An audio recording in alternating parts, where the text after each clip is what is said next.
Hello students, welcome to chemistry with DB sir. আজকে আমরা class 11-এর semester 1-এর কিছু বাছাই করা এমসিকিউ নিয়ে আলোচনা করব। তাহলে শুরু করি। প্রথম থেকে শেষ পর্যন্ত ভিডিওটা দেখবে এবং প্রত্যেকটা কোয়েশ্চেন নোট করে নেবে। আমি একরকমভাবে সলভ করছি, যদি তোমরা অন্য রকমভাবে সলভ করতে পারো বা অন্য কোনো চিন্তা ভাবনা মাথায় আসে সেগুলোও ভাবতে পারো, সেগুলো খাতায় নোট করতে পারো, ভিডিওতে কমেন্ট করতে পারো। ঠিক আছে, তাহলে শুরু করি। দেখো, প্রথম কোয়েশ্চেনটি বলছে, যৌগগুলির মধ্যে কোনটি দ্বিমেরু ভ্রামক সর্বোচ্চ? দেখো, চারটে অপশান দেওয়া আছে। তাহলে প্রথম অপশান কার্বন ডাই অক্সাইড, যেটা আছে কার্বন ডাই অক্সাইডের আমরা জানি গঠনাকৃতি সরল রৈখিক, তাই তো? এর গঠনাকৃতি সরল রৈখিক।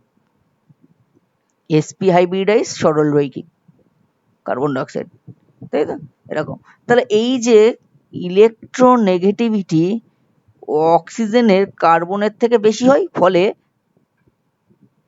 এই সিও বন্ধন দ্বারা সৃষ্ট ভ্রামক, অর্থাৎ দুটো সিও বন্ধন দ্বারা সৃষ্ট ভ্রামক পরস্পরের সমান এবং বিপরীতমুখী হওয়ার জন্যই কিন্তু লব্ধি ভ্রামকটা কিন্তু শূন্য হয়ে যায়, অর্থাৎ ডাইপোল মোমেন্ট শূন্য, ফলে এটা নন পোলার হয়। একই রকম ভাবে মিথেনের গঠন তোমরা জানো টেট্রাহেড্রাল,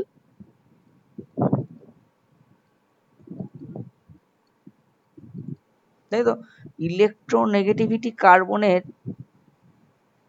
বেশি হাইড্রোজেনের তুলনায়, তাহলে সিএইচ বন্ধনের ইলেকট্রন জোড় কার্বনের দিকে শিফট করবে, এই যে তিনটে, তাহলে এদের লব্ধিটা কি উপরের দিকে ক্রিয়া করছে, আর এই যে উপরে যেটা আছে সেটা সিএইচ বন্ধনের ভ্রামক নিচের দিকে ক্রিয়া করছে। তাহলে এই তিনজনের লব্ধিটা উপরের জনের যে সিএইচ বন্ধনের ভ্রামক সেটা পরস্পর সমান এবং বিপরীতমুখী হচ্ছে বলেই এরও কিন্তু রেজাল্ট্যান্ট ডাইপোল মোমেন্ট শূন্য হয়ে যাচ্ছে। ঠিক আছে? আচ্ছা, এইবার NH3 আর NF3 দুজনই কিন্তু sp3 হাইব্রিডাইজ হলেও এদের ডাইপোল মোমেন্টের পার্থক্য আছে। NH3 এবং NF3 যদি দেখো, দুজনেরই একটা করে লোন পেয়ার আছে, তাই তো? এখানে কিন্তু কার্বনটা ছিল sp হাইব্রিডাইজ, তাই তো? এখানে কার্বনটা ছিল কিন্তু sp3 হাইব্রিডাইজ। এখানে নাইট্রোজেন sp3 হাইব্রিডাইজ, এখানেও নাইট্রোজেন sp3 হাইব্রিডাইজ। এবার দেখো ডাইপোল মোমেন্টের পার্থক্য কি করে হচ্ছে। ইলেকট্রোনেগেটিভিটি এখানে সেন্ট্রাল অ্যাটম নাইট্রোজেন তার বেশি দেন টার্মিনাল অ্যাটম হাইড্রোজেন, ফলে NH বন্ধন দ্বারা সৃষ্ট ভ্রামক নাইট্রোজেনের দিকে শিফট করে বন্ধন ইলেকট্রন জোড় উপরের দিকে, এবং লোন পেয়ার দ্বারা সৃষ্ট ভ্রামক সর্বদা উপরের দিকে ক্রিয়া করে। তাহলে এবং এই দেখো এখানে বেসিক্যালি অ্যাডিটিভ ইন নেচার হয়ে যাচ্ছে, অর্থাৎ সবগুলো ভ্রামক একই দিকে, অর্থাৎ এই তিনজনের লব্ধিটাও উপরের দিকে, আবার নিঃসঙ্গ ইলেকট্রন জোড় দ্বারা সৃষ্ট ভ্রামক উপরের দিকে। তাহলে এখানে রেজাল্ট্যান্ট ভ্যালুটা বেড়ে যাবে এবং সেটা কিন্তু mu not equals to 0, but এই ভ্যালুটা হাই ভ্যালু হচ্ছে, হাই ভ্যালু হবে, রিলেটিভলি হাই ভ্যালু, তাই তো? আর এখানে দেখো ফ্লোরিনের তড়িৎ ঋণাত্মকতা নাইট্রোজেনের থেকে বেশি, ফলে বন্ধন জোড় দ্বারা সৃষ্ট ভ্রামক তিনটে নিচের দিকে ক্রিয়া করে এবং এদের লব্ধিটাও নিচের দিকে, আর নিঃসঙ্গ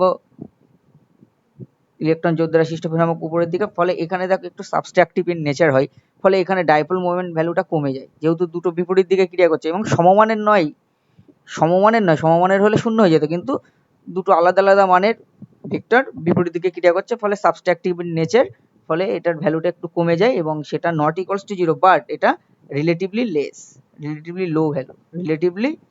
লো ভ্যালু, তাই তো? তাহলে দেখো এখানে প্রথম দুজনের 0, তারপরে NH3 এর মানটা হাই, তাহলে option C is the right answer here. কি বলেছিল, যৌগগুলির মধ্যে কোনটি দ্বিমেরু ভ্রামক সর্বোচ্চ? তাহলে NH3 দ্বিমেরু ভ্রামক কিন্তু সর্বোচ্চ। বোঝা গেল?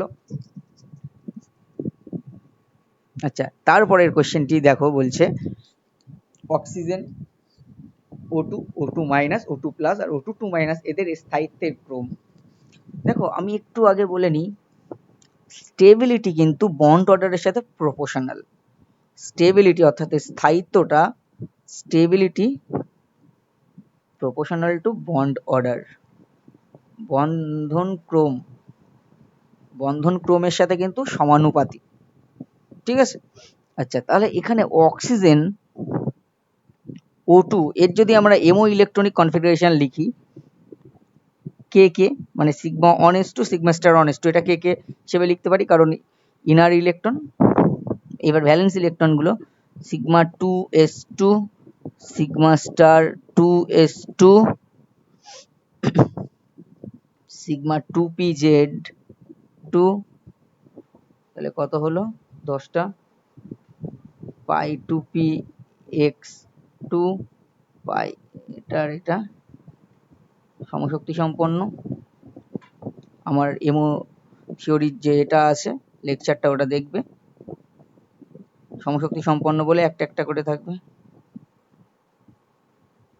তাই তো, হুন্ডের সূত্র মেনে চলবে। তাহলে এখানে যদি বন্ড অর্ডার ক্যালকুলেশন করো, বন্ড অর্ডার কত, বন্ডিং ইলেকট্রন এই দুটো এই, তাহলে 8টা bonding electron, anti bonding electron 4টে বাই 2, তার মানে 2 হচ্ছে বন্ড অর্ডার। তাহলে এই অক্সিজেনের ক্ষেত্রে বন্ড অর্ডার হয়ে যাচ্ছে 2। আচ্ছা, এবার এক এক করে O2 এখানে ছিল 16 ইলেকট্রন, তাই তো। O2 প্লাস মানে কটা ইলেকট্রন, 15 ইলেকট্রন। এবার এখানে ভালো করে বুঝবে, 15 ইলেকট্রন 15টা ইলেকট্রন, একটা ইলেকট্রন বেরিয়ে গেলে এবার দেখো ইলেকট্রনটা কোথা থেকে বেরোবে, ভ্যালেন্স থেকে, তার মানে এখান থেকে বেরোবে, তার মানে একটা অ্যান্টিবন্ডিং ইলেকট্রন কমে গেল।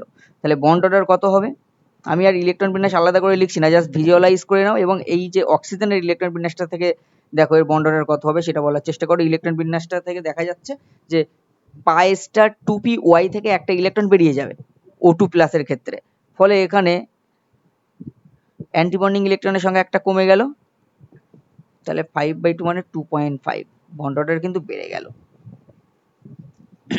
এবার দেখো O2 মাইনাস মানে কি, একটা ইলেকট্রন বেড়ে গেল অক্সিজেনের তুলনায়, 17টা ইলেকট্রন, তাহলে বন্ড অর্ডারের উপর কি প্রভাব ফেলবে, দেখো ভ্যালেন্সে তো ইলেকট্রন ঢুকবে, তাহলে এখানে ওই যে পাই স্টার 2px এ একটা ইলেকট্রন ঢুকবে, তাহলে অ্যান্টিবন্ডিং ইলেকট্রনের সংখ্যা একটা বেড়ে গেল। তাহলে অ্যান্টিবন্ডিং ইলেকট্রনের সংখ্যা যদি একটা বেড়ে যায়, তাহলে অক্সিজেনের তুলনায় অ্যান্টিবন্ডিং ইলেকট্রনের সংখ্যা বেড়ে গেল 4 থেকে 2, এই অক্সিজেনের তুলনায়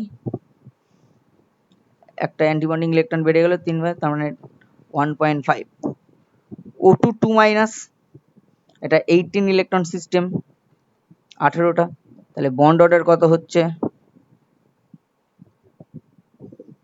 আরো একটা বেড়ে যাবে কারণ এইখানে পাই স্টার 2p তেও আরো একটা ইলেকট্রন ঢুকে যাবে, তাই তো, তাহলে আরো একটা অ্যান্টিবন্ডিং ইলেকট্রন বেড়ে গেল, 6টা, 2/2 মানে 1। তাহলে আমরা দেখতে পাচ্ছি অর্ডার অফ বন্ড অর্ডারের ক্রম, বন্ধন ক্রমের যে ক্রমটা সেটা কি O2 প্লাসের বেশি না, ওর 2.5 ছিল তো 2.5, তারপর অক্সিজেনের, তারপরে যত ইলেকট্রন বাড়ছে তত কমছে কারণ অ্যান্টিবন্ডিং অরবিটাল ইলেকট্রন গুলো ঢুকছে, তাই O2 2 মাইনাস, তাই তো। তাহলে বন্ড অর্ডারের সাথে কি বলেছিলাম, প্রপোর্শনাল স্টেবিলিটি, তাহলে স্টেবিলিটির ক্রমটা কি হবে, এইটা অর্ডার অফ স্টেবিলিটি কি হবে, O2 প্লাসের বেশি, তারপরে O2 মাইনাস, তারপরে O2 2 মাইনাস। এইটা দেখো কোথায় আসে, কোন অপশনটা, অপশন এটাই, ভালো করে লক্ষ্য করো, অপশন এ O2 প্লাস, যার বন্ড অর্ডারটা ছিল 2.5, অক্সিজেনের 2 ছিল, O2 মাইনাসের ছিল 1.5, তারপরেরটা ছিল 1, তাহলে option A is the right answer here. Okay, তাহলে কিভাবে করলাম বুঝতে পারলে নিশ্চয়ই। আচ্ছা, এরপরের কোয়েশ্চেনটা বলছে I3 মাইনাস আয়নে কেন্দ্রীয় আয়োডিন পরমাণুর সংকরায়ন অবস্থা। দেখো এখানে তিনটেই, অ্যাকচুয়ালি এটা তৈরি হয় এইভাবে, আয়োডিন আর আই মাইনাস, এরা আই মাইনাসটা আয়োডিনের সাথে কোঅর্ডিনেট বন্ধনের মাধ্যমে I3 মাইনাসটা তৈরি করে, তাই তো?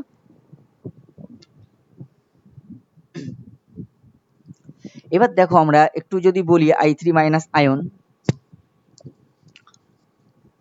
এর সংকরায়ন অবস্থা, তাহলে আমরা এইখানে তিনটে আয়োডিন টোটাল, তার মধ্যে একজন কেন্দ্রীয় পরমাণু আর দুটো টার্মিনাল অ্যাটম, তাই তো? তাহলে এই ফর্মুলাটা কিন্তু আমরা জানি, V plus X minus C plus A, তাই তো? ভি হচ্ছে কেন্দ্রীয় পরমাণুর যোজ্যতা কক্ষে ইলেকট্রন সংখ্যা, এক্সটা হচ্ছে একযোজী পরমাণুর সংখ্যা, সিটা ক্যাটায়নের আধান, এটা অ্যানায়নের আধান, তাই তো? তাহলে এইচটা হাইব্রিড কক্ষকের সংখ্যা, সংকর কক্ষকের সংখ্যা।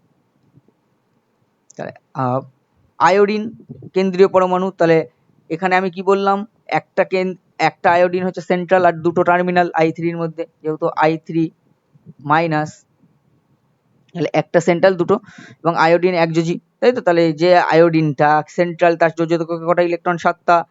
একযোজী পরমাণু, দুটো আয়োডিন আরও আছে কেন্দ্রীয় পরমাণু ছাড়া, তাই এক্স এর মান 2, ক্যাটায়নের আধান 0, কিন্তু অ্যানায়নের একটা আধান আছে, তাহলে 10/2,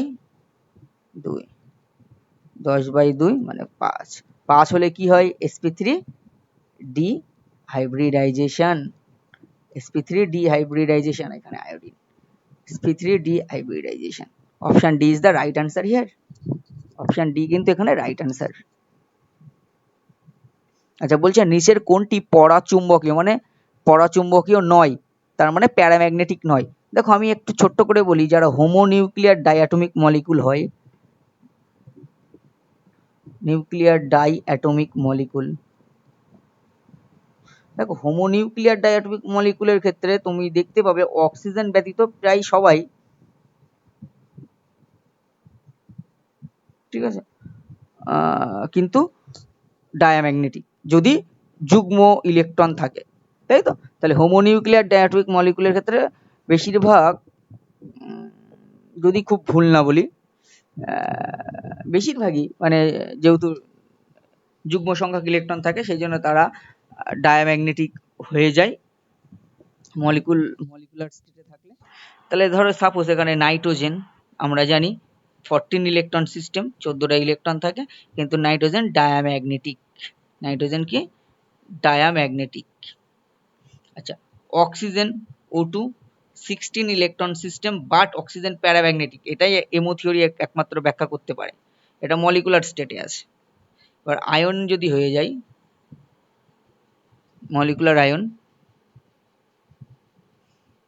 N2 প্লাস, তাহলে N2 প্লাস মানে দেখো কটা ইলেকট্রন, একটা ইলেকট্রন বেড়ে 13 ইলেকট্রন, তাহলে অবভিয়াসলি পেয়ারিংটা ভেঙে যাচ্ছে, তাহলে এটা কি?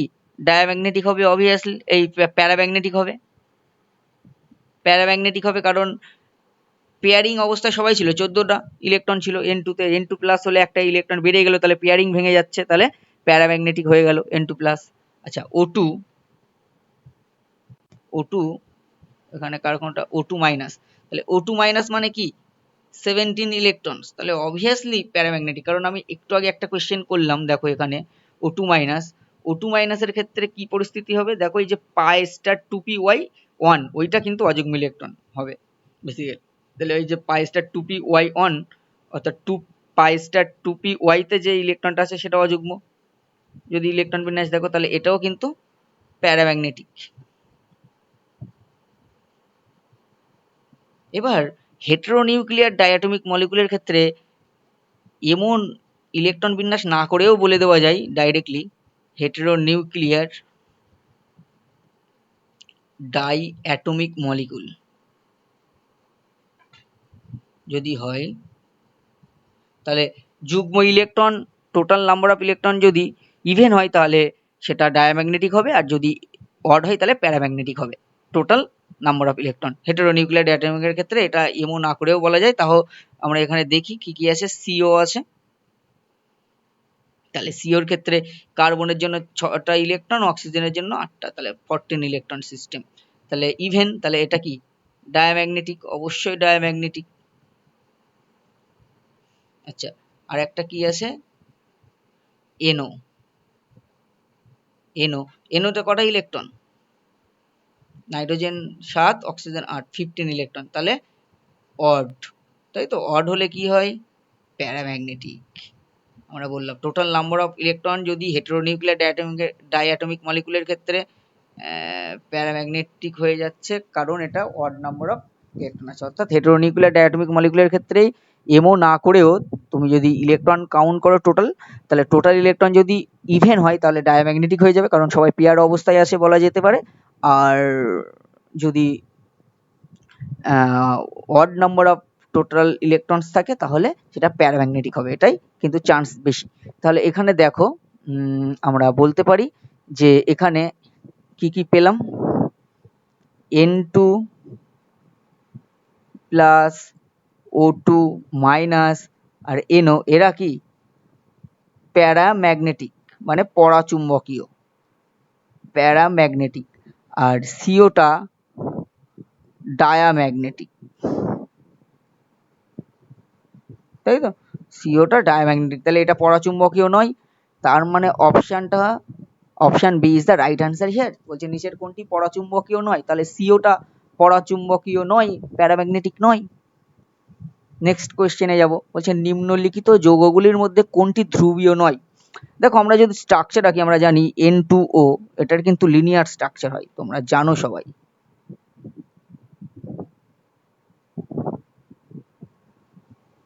এরকম লিনিয়ার স্ট্রাকচার, ফলে এখানে কিন্তু ডাইপোল মোমেন্টটা শূন্য নয়। এই জন্য এই যে লোন পেয়ার দ্বারা সৃষ্ট ভ্রামকটা এইদিকে, নাইট্রোজেন অক্সিজেন ভ্রামক এইদিকে, ফলে এটা মিউ নট ইকুয়ালস টু 0 হয়, পুরোপুরি প্রশমিত করতে পারে না। Mu not equals to 0। জলের ক্ষেত্রে জানো জল পোলার,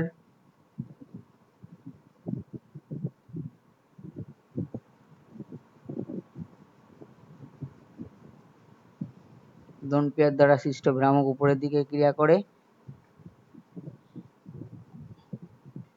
তাহলে এটা পোলার হয়, এটাও মিউ নট ইকুয়ালস টু 0। NF3ও পোলার, একটু আগেই দেখালাম, এটাও পোলার।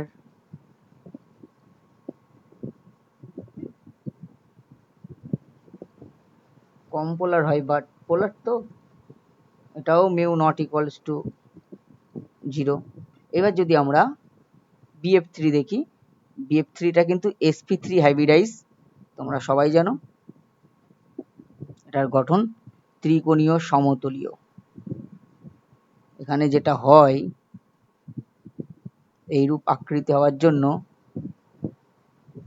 এই যে দুটো বন্ধনের ভ্রামক যে লব্ধি এই দিক বরাবর, সেটা তৃতীয় যে বিএফ বন্ধন তার সাথে সমান এবং বিপরীতমুখী হয়ে যায়, বলে লব্ধি যে ভ্রামক সেটা শূন্য হয়ে যায়।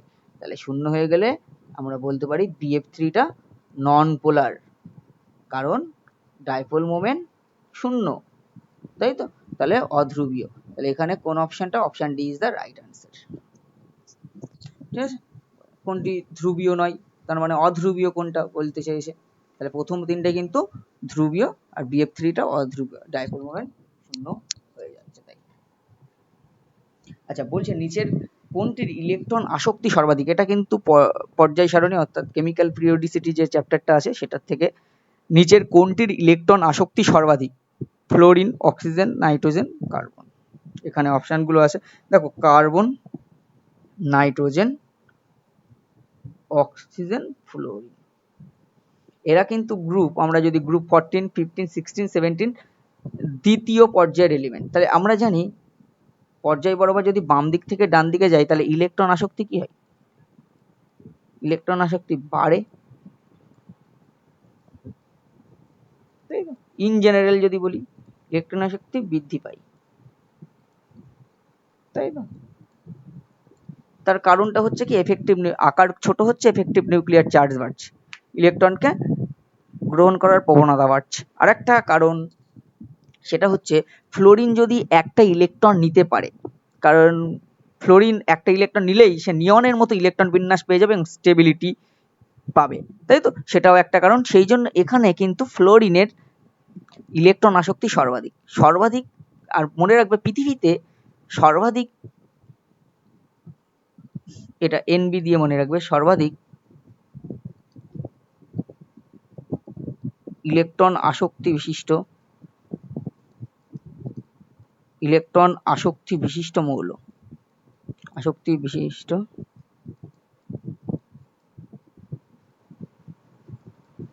মৌল হচ্ছে ক্লোরিন, অর্থাৎ ক্লোরিনের ইলেকট্রন আসক্তি সর্বাধিক, Cl।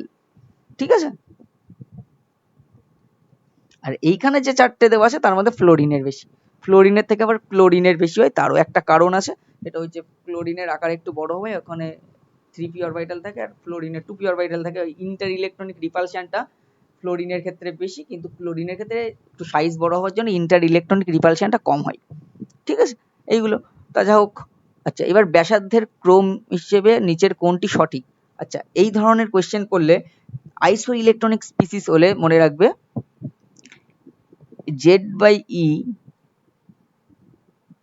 প্রপোর্শনাল টু 1/r, বা আর এর সাথে ইনভার্সলি প্রপোর্শনাল হয় Z/E। Z হচ্ছে প্রোটনের সংখ্যা আর ইটা ইলেকট্রনের সংখ্যা। দেখো এখানে ক্যালসিয়াম, আমি যদি বলি ক্যালসিয়াম 2+, এখানে প্রোটন সংখ্যা কত? ক্যালসিয়ামে 20, কিন্তু ইলেকট্রন সংখ্যা 18। আচ্ছা, Cl-, Z কত?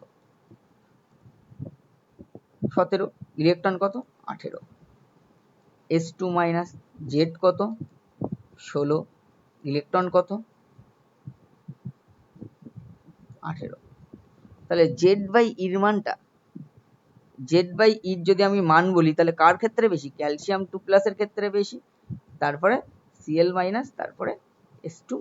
তাহলে Z/E এর সাথে তো 8টা, আমরা এইভাবে বলতে পারি R proportional to E/Z। তাই তো? তাহলে আর Z/E এর মান যত বাড়বে তত আর কমবে, অর্থাৎ ব্যাসার্ধের ক্রম, order of radius or size,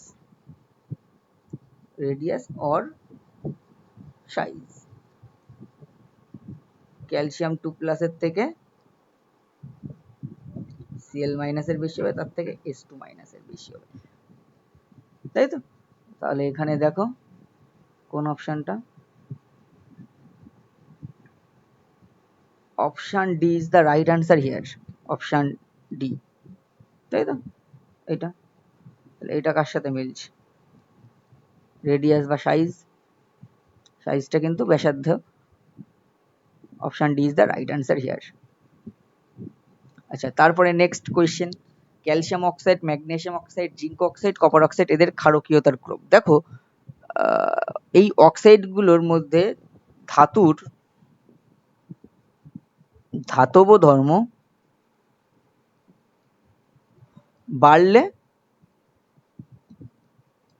ক্ষারকীয়তা বাড়ে।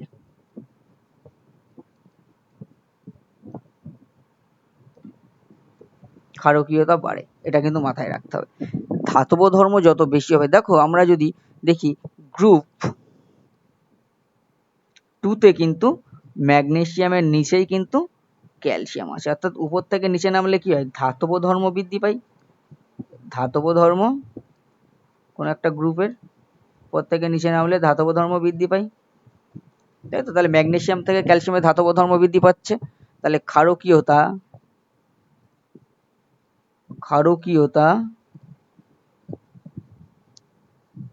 যদি বলি, ক্ষারকীয়তা ক্যালসিয়াম অক্সাইডের অবভিয়াসলি বেশি হবে ম্যাগনেসিয়াম অক্সাইডের থেকে। তাই তো? এবার দেখো গ্রুপ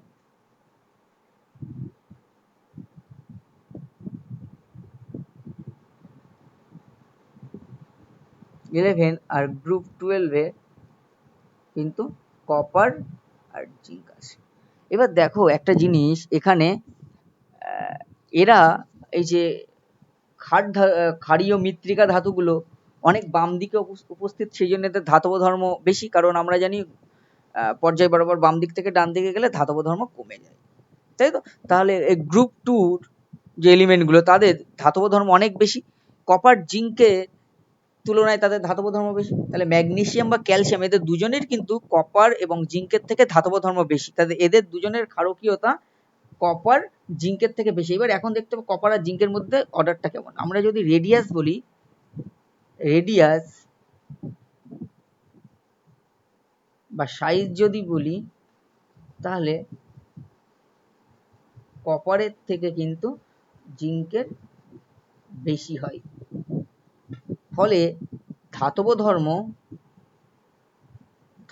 ধর্ম কিন্তু জিঙ্কের বেশি কপারের তুলনায়। একটু ব্যতিক্রান্ত কেস, মনে রাখবে। সেই জন্যই যে ক্ষারকীয়তার যে ক্রমটা হয়, ক্ষারকীয়তার ক্রম, সেটা কিন্তু কি হয়, ক্যালসিয়াম অক্সাইডের সব থেকে বেশি, তারপর ম্যাগনেসিয়াম অক্সাইড, তারপরে জিঙ্ক অক্সাইড, তারপরে কপার অক্সাইড। কপার অক্সাইডের সব থেকে কম, তাই তো? তাহলে কোন অপশনটা দেখো, চারটে অপশনের মধ্যে কপার অক্সাইডের সব থেকে কম। আচ্ছা, যদি লক্ষ্য করো option B is the right answer. Copper অক্সাইডের সব থেকে কম আর ক্যালসিয়াম অক্সাইডের সব থেকে বেশি, তাই তো? তাহলে option B is the right answer here. আচ্ছা, বলছে নিচের কোনটি সর্বাপেক্ষা দুস্থিত, মানে আনস্টেবল কোনটা? দেখো, লিথিয়াম 2s1 এ যদি একটা ইলেকট্রন নাই তাহলে সে স্টেবিলিটি পাবে, কারণ ফুলফিল ইলেকট্রন হয় না, হয়তো এলআই মাইনাস হয় না, এলআই সবসময় প্লাস হয় একটা ইলেকট্রন ত্যাগ করে গ্রহণ করার থেকে, কিন্তু যেহেতু এরা উচ্চ তড়িৎ ধনাত্মক সেই জন্য প্লাস হয়। কিন্তু এখানে আমরা যে কটা উদাহরণ দেওয়া আছে তাদের রেসপেক্টেই ভাববো। বিই মাইনাস,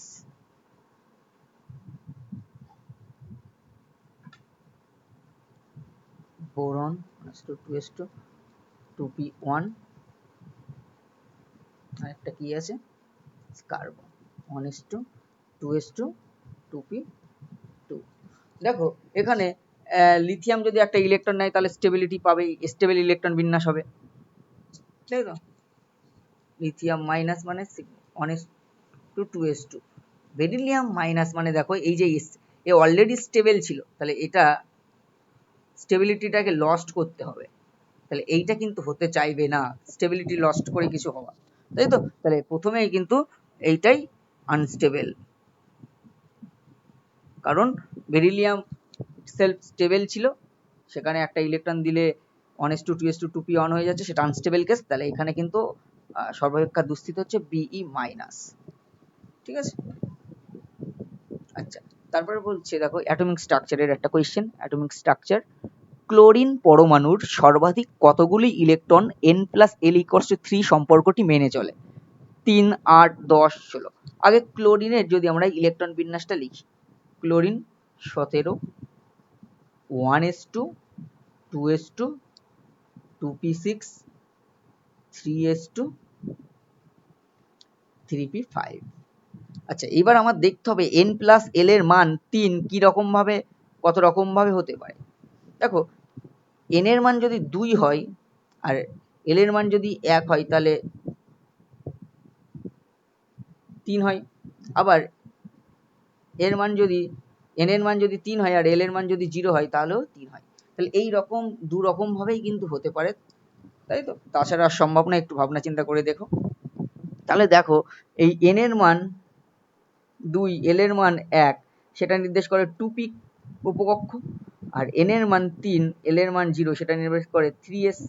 তাহলে 2p তে আছে কটা, 6টা, আর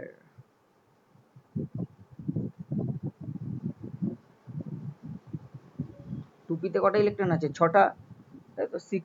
6টা ইলেকট্রন আছে। আর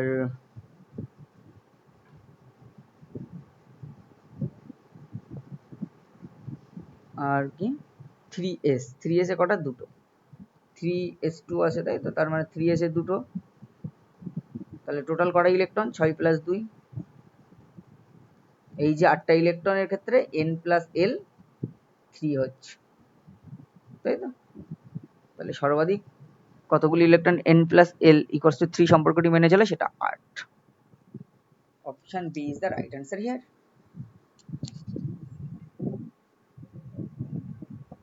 আচ্ছা, বলছে n=2 থেকে n=1 এ ইলেকট্রনের সংক্রমণের জন্য সবচেয়ে কম তরঙ্গদৈর্ঘ্য নিম্নের কোনটিতে হবে? আচ্ছা, এইটা একটু ভাবতে হবে আমাদের রিডবার্গ ইকুয়েশনটা নিয়ে। আমরা জানি nu bar equals to 1/λ, that is equals to R H into 1/n1 square minus 1/n2 square. হাইড্রোজেনের ক্ষেত্রে আর কিছু হয় না, কিন্তু হাইড্রোজেন লাইক সিস্টেমের ক্ষেত্রে জেড স্কোয়ার একটা টার্ম থাকে। তাহলে দেখো এখানে n1 এর মানটা কিন্তু 1 আর n2 এর মানটা কিন্তু এখানে 2, তাই তো? তাহলে আমরা একটা জিনিস দেখতে পাচ্ছি, 1/λ equals to RH into RH টা রিডবার্গ কনস্ট্যান্ট 109678 সেন্টিমিটার ইনভার্স, তার মান 1/1 square minus 1/2 square Z square, তাই তো? তাহলে একটা জিনিস দেখো, ল্যামডাটা কিন্তু 1/z স্কোয়ারের সাথে প্রপোর্শনাল, অর্থাৎ তরঙ্গ দৈর্ঘ্যের সাথে জেডটা কিন্তু জেডের বর্গটা ব্যস্তানুপাতিক, তাই তো? তাহলে জেডের মান যত বেশি হবে ল্যামডা তত কম হবে। তাহলে কম তরঙ্গ দৈর্ঘ্য কোনটিতে, তাই তো? তাহলে জেড কোথায় বেশি দেখো, এখানে কম তরঙ্গ দৈর্ঘ্য বলছে, ল্যামডা কম হবে, তাহলে জেড কোথায় বেশি? লিথিয়ামের ক্ষেত্রে জেড তো, লিথিয়ামের ক্ষেত্রে কত? 3Z। হিলিয়ামের ক্ষেত্রে 2, আর হাইড্রোজেনের ক্ষেত্রে জেড 1। তাহলে কোথায় বেশি জেডটা? লিথিয়াম 2+ এর ক্ষেত্রে জেডটা বেশি, তাহলে জেডটা লিথিয়াম 2+ এর ক্ষেত্রে বেশি হওয়ার জন্যই কিন্তু আমরা বলতে পারি যে এখানে লিথিয়াম 2+টাই রাইট অ্যান্সার হবে। লিথিয়াম 2+টাই কিন্তু রাইট অ্যান্সার। আচ্ছা, রুবিডিয়াম পরমাণুর যার পরমাণু ক্রমাঙ্ক দেওয়া 37 যোজ্যতা কক্ষের ইলেকট্রনের 4টি কোয়ান্টাম সংখ্যা সঠিক সেট, তাই তো? তাহলে এখানে রুবিডিয়ামের আগে ইলেকট্রন বিন্যাস লিখে ফেলতে হবে, বা ইলেকট্রন বিন্যাস যদি নাও জানো কিন্তু আমরা এইভাবে বলতে পারি যে lithium, sodium, potassium, rubidium, caesium, francium, তাই তো? গ্রুপ 1 খাট ধাতুগুলো যারা, তাহলে এদের NS1 হয়। লিথিয়ামটা কি 2s1 সর্ববহিস্থ কক্ষের ইলেকট্রন বিন্যাস বলছি। সোডিয়াম 3s1, এটা 4s1। রুবিডিয়ামটা কি হবে 5s1 হবে। একদম ফুল ইলেকট্রন বিন্যাস যদি না লিখতে পারো তাহলে সর্বাবস্থার ইলেকট্রন বিন্যাস কিন্তু ইজিলি নির্ণয় করা যায় গ্রুপ কেমিস্ট্রি থেকে। যেহেতু গ্রুপ 1 তাহলে NS1 ইলেকট্রন বিন্যাস হবে,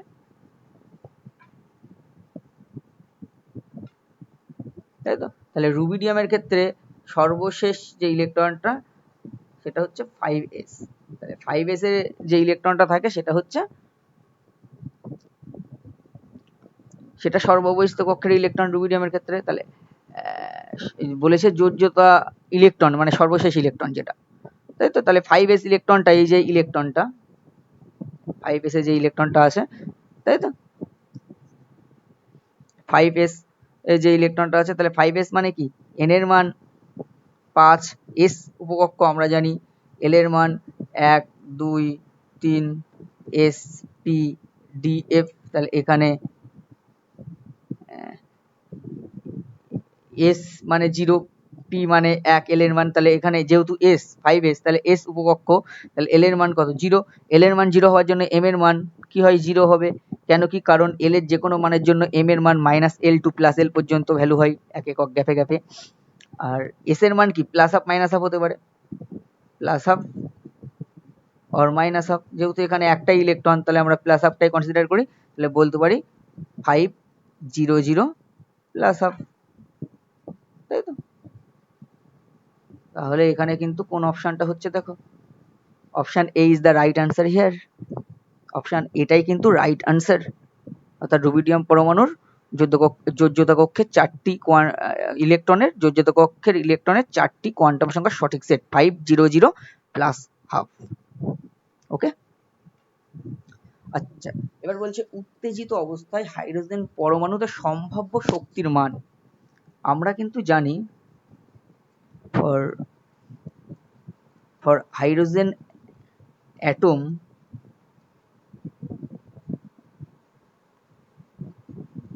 En equals to -13.6 by n square.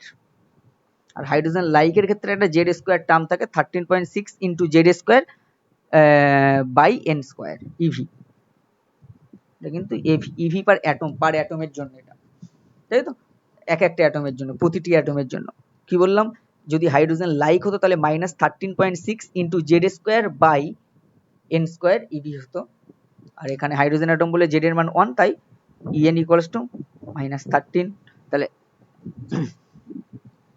Excited state, প্রথম কথা এক্সাইটেড স্টেট মানে হাইড্রোজেন তো অন,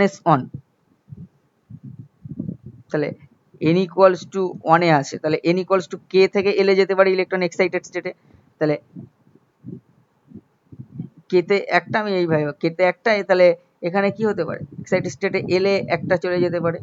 এক্সাইটেড স্টেট মানে n এর মান 2, তাই তো। তাহলে এক্সাইটেড স্টেটে আমরা তাহলে E2 ইকুয়ালস টু কি করব, -13.6 বাই 2 স্কোয়ার,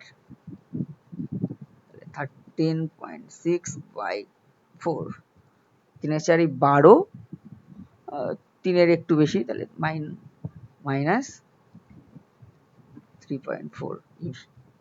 তাহলে এটা right answer, option A is the right answer here. আচ্ছা এবার বলছে দেখো, আম্লিক মাধ্যমে K2Cr2O7 এর তুল্যাঙ্ক ভার যদি তার আণবিক ওজন m এর মাধ্যমে প্রকাশ করা হয় তাহলে তা হবে।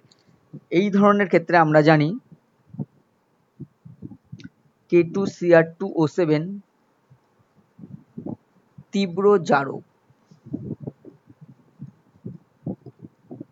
অবশ্যই অ্যাসিড মাধ্যমে।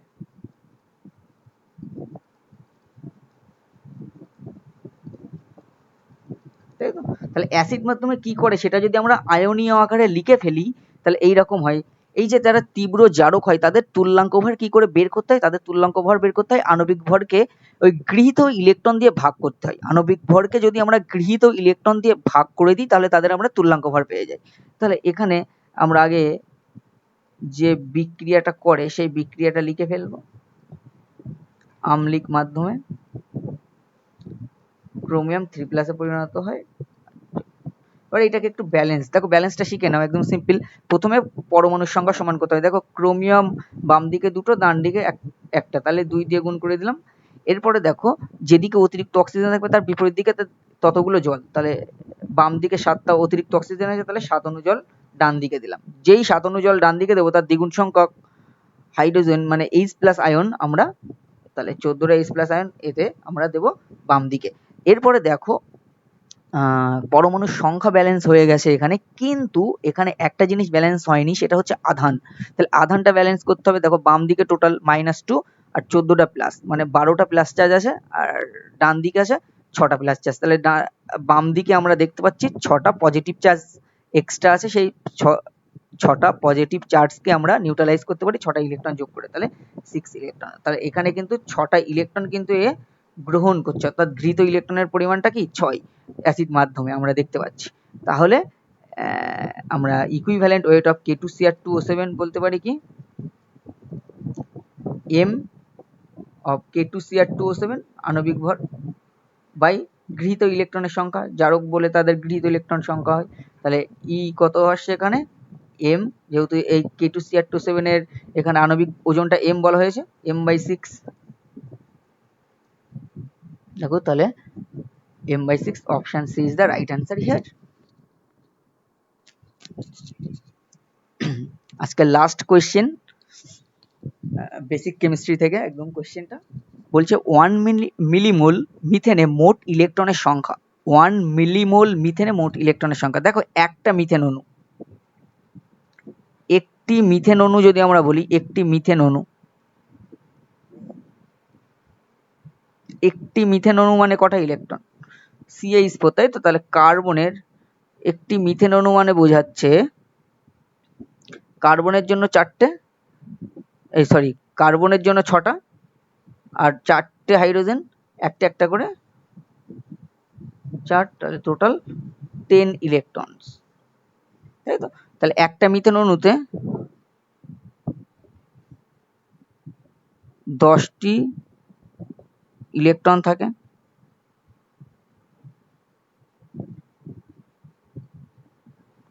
একটি মিথেন অণুতে আমরা দেখতে পাচ্ছি 10টা ইলেকট্রন থাকে। আচ্ছা, এরপরে দেখো 1 মোল মিথেনে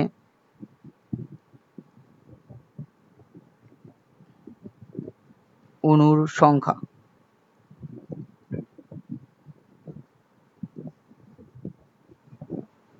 6.022 into 10 to the power 23, তাহলে 1 মিলিমোল বা 10 to the power -3 মোল মিথেনে অণুর সংখ্যা কত হবে? 6.022 into 10 to the power 23 into 10 to the power -3, তার মানে কত? 6.022 into 10 to the power 20, তাই তো কাটাকুটি হলে? আচ্ছা, এইবার দেখো সূচক করলে কাটাকুটি হয়ে যাচ্ছে, দেখো তাহলে 1 মিলিমোলে মিথেনে মিথেন অণুর সংখ্যা হলো, তাহলে এক একটা অণুতে আবার 10টা করে ইলেকট্রন, তাহলে 10 গুণ করে দিলেই আমার হয়ে যাবে 1 মিলিমোলে মিথেনে ইলেকট্রনের সংখ্যা এর সাথে, কারণ এক একটা মিথেন অণুতে 10টা করে ইলেকট্রন থাকে, তাহলে ইলেকট্রনের সংখ্যা বের করবো কি করে? তাহলে 1 মিলিমোল মিথেনে ইলেকট্রনের সংখ্যা কত হবে? মিথেন অণুর সংখ্যা 1 মিলিমোলে, সেটা কত? 6.022 into 10 to the power 20 into এক একটা অণুতে ইলেকট্রনের সংখ্যা 10, তাহলে কত হলো? 6.022 সূচক করে দেবো 10 to the power 21, তাহলে 6.022 into 10 to the power 21 হলো আনসার এখানে। তাহলে আমরা যদি দেখি option C is the right answer here. তাহলে আজকে এই পর্যন্ত বন্ধুরা, বা প্রিয় ছাত্রছাত্রীরা যারা দেখছো ভিডিওটা, তোমরা সেমিস্টার 1 প্রথমবার ক্লাস 11-এ প্রথম নতুন ধরনের পরীক্ষা এমসিকিউ বেসড পুরোটাই পরীক্ষা দেবে। আমরা আজকের লেকচারে 15টা এরকম এমসিকিউ নিয়ে আলোচনা করলাম, পরবর্তী কোনো লেকচারে 15 থেকে 20টা এমসিকিউ নিয়ে আলোচনা করব, যাতে তোমাদের সেমিস্টার 1-এ কোনো রকম সমস্যা না হয়, তোমরা বুঝতে পারো কি ধরনের কোয়েশ্চেন পড়তে পারে। আমি কিছু বাছাই করা কোয়েশ্চেন নিয়ে আজকে লেকচারটা দিয়েছি, আশা করি ভালো লাগবে। এইগুলো প্র্যাকটিস করো, কোনো জায়গায় বুঝতে না পারলে কমেন্ট করো, আমি আনসার দেওয়ার চেষ্টা করব। আজকে এই পর্যন্ত, পরবর্তী লেকচারে দেখা হচ্ছে, ততক্ষণ ভালো থাকো, সুস্থ থাকো। আর চ্যানেলটিকে নতুন যদি হয়ে থাকো চ্যানেলটিতে, তাহলে অবশ্যই চ্যানেলটিকে সাবস্ক্রাইব করবে আর লাইক, কমেন্ট এবং শেয়ার করতে ভুলবে না।